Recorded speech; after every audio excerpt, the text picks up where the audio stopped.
¿Alguna vez has escuchado una frase tan poderosa que define a un personaje, a una película y a una carrera entera? ¿Are you talking to me? ¿Estás hablando conmigo? Esa línea, improvisada frente a un espejo por un joven actor de mirada penetrante, se convirtió en el sello de uno de los más grandes de la historia del cine. Hoy vamos a recorrer la vida de Robert De Niro, el hijo de pintores italoamericanos que transformó el arte de la actuación en una obsesión casi científica. Hablaremos de sus orígenes en el Nueva York de los años 40, de su método extremo que lo llevó a ganar 30 kilos para una pelea, a aprender siciliano para un padrino o a manejar un taxi de verdad por las noches. Pero también conoceremos al hombre detrás de los personajes, el padre devoto, el restaurador del Bajo Manhattan tras el 11S, el amigo inseparable de Martin Scorsese. Desde El Padrino 2 hasta El Irlandés, pasando por Taxi Driver, Raging Bull y Meet the Parents, prepárate para 18 minutos de cine puro. Esto es la biografía de Robert De Niro. Infancia y juventud.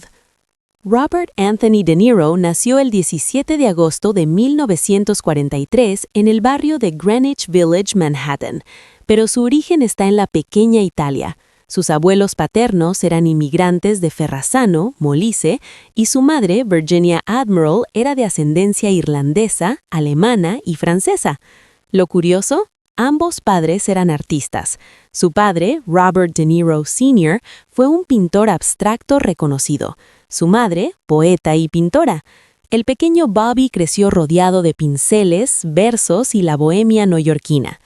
Sin embargo, el matrimonio duró poco. Se divorciaron cuando Robert tenía solo 2 años. Su madre lo crió en el barrio de Little Italy mientras su padre vivía cerca y seguía presente en su vida.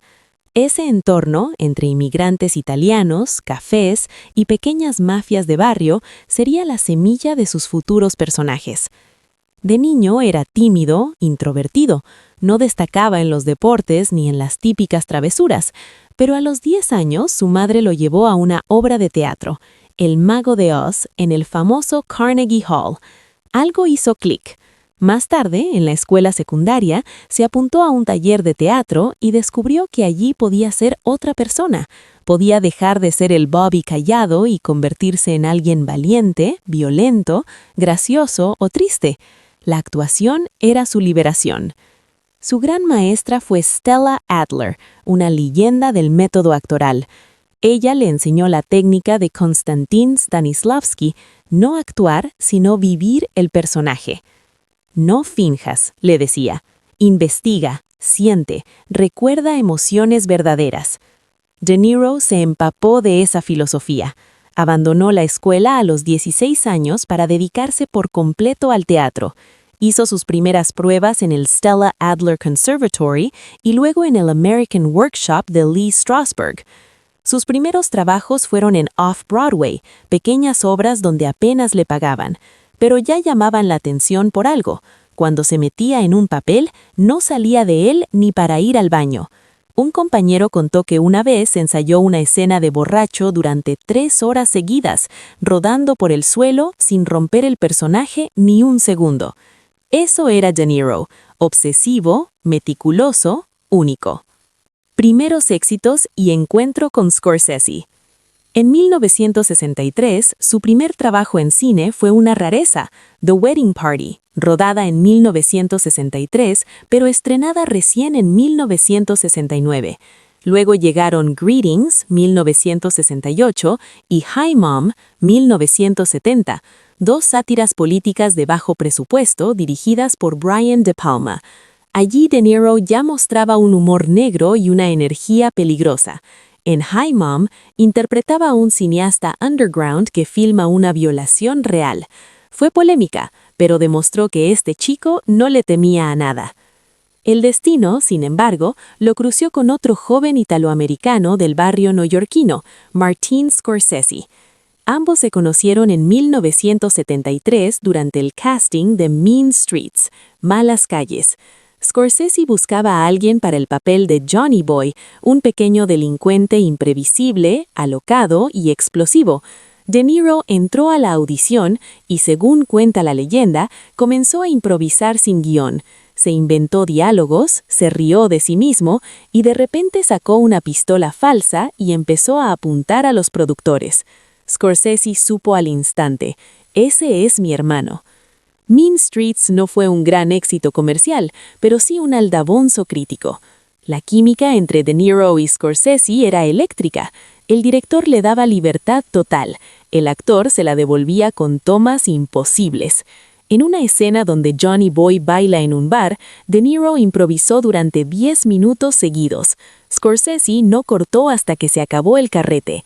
Esa escena, con la canción Jumping Jack Flash, se ha convertido en un ícono. A partir de ese momento, la dupla Scorsese-De Niro se convertiría en una de las más fructíferas del cine. 9 películas en 40 años. Pero antes de eso llegaría el papel que cambiaría la historia del cine. Consagración y papeles transformadores. En 1974, Francis Ford Coppola estaba terminando El Padrino 2. Necesitaba a alguien para interpretar al joven Vito Corleone, un papel que Marlon Brando había inmortalizado en la primera parte.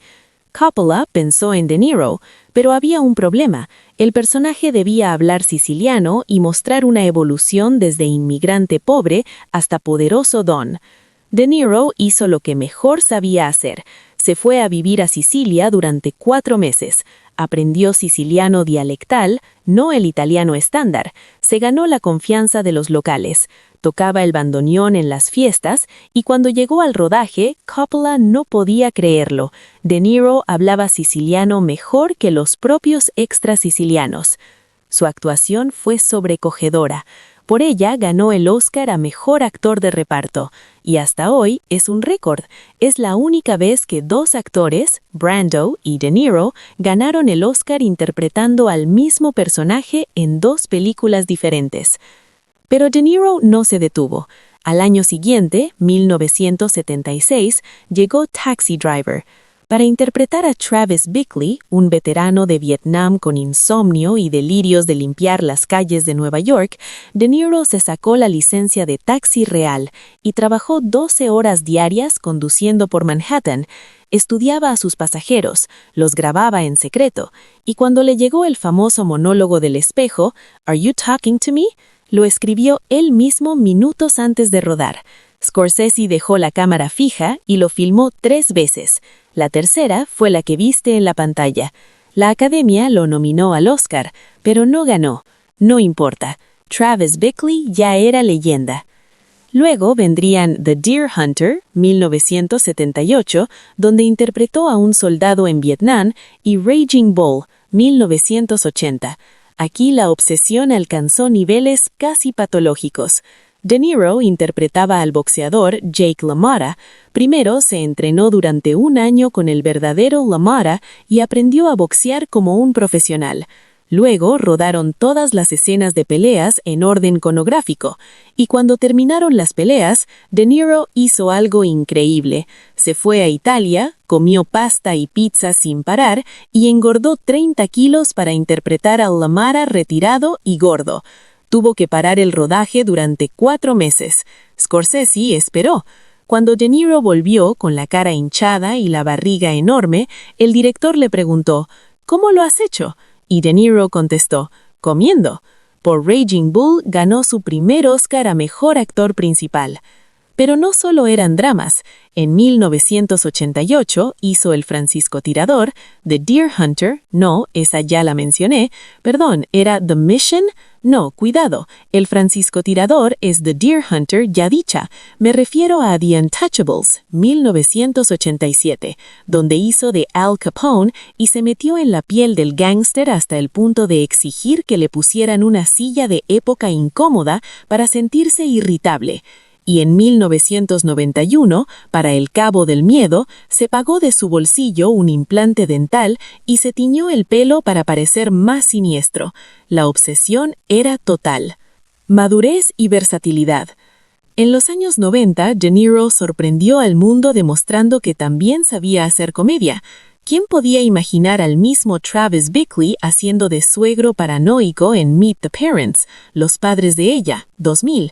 pero ya antes había coqueteado con el humor negro en Brazil, 1985, de Brazil Film, y sobre todo en Los Reyes de la Noche, Midnight Run, 1988, donde interpretaba a un cazarrecompensas con un diálogo ágil y gracioso.